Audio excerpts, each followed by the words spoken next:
ఆంధ్ర రాష్ట్రాన్ని విడగొట్టి తెలంగాణ ఆంధ్రప్రదేశ్లుగా విభజించిన తర్వాత ఆంధ్రప్రదేశ్ ప్రజలందరినీ కూడా కట్టుబట్టలతో అప్పులతో పంపిస్తే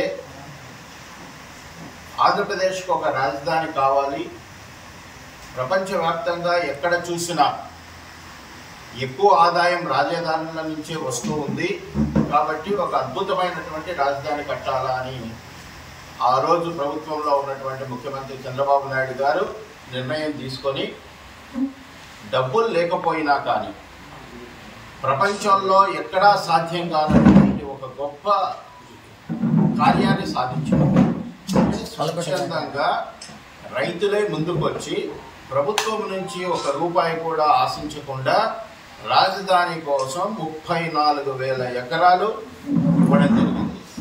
స్వచ్ఛందంగా ఎటువంటి వివాదాలు లేకుండా, ఎటువంటి కోర్టు కేసులు లేకుండా స్వచ్ఛందంగా సేకరణ జరిగింది. బహుశా ఈ ప్రపంచంలో ఇది ఒక అత్యద్భుతమైనటువంటి ఘటన.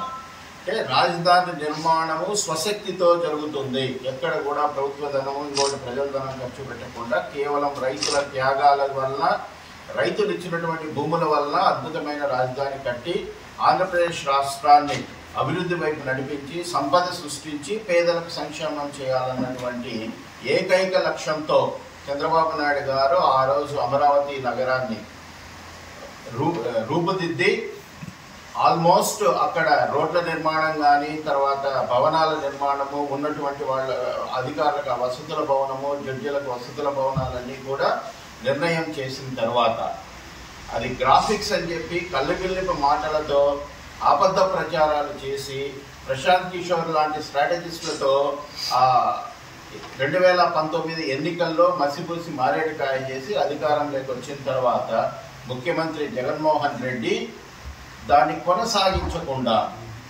కేవలం రైతుల మీద ఆగ్రహంతో అది చంద్రబాబు నాయుడు గారు మొదలు పెట్టాలన్నటువంటి ఏకైక కుట్రతో, ఈర్ష్యా ద్వేషాలతో దాన్ని అటకెక్కించేసి ఒక కొత్త వివాదాన్ని తీసుకొచ్చాడు.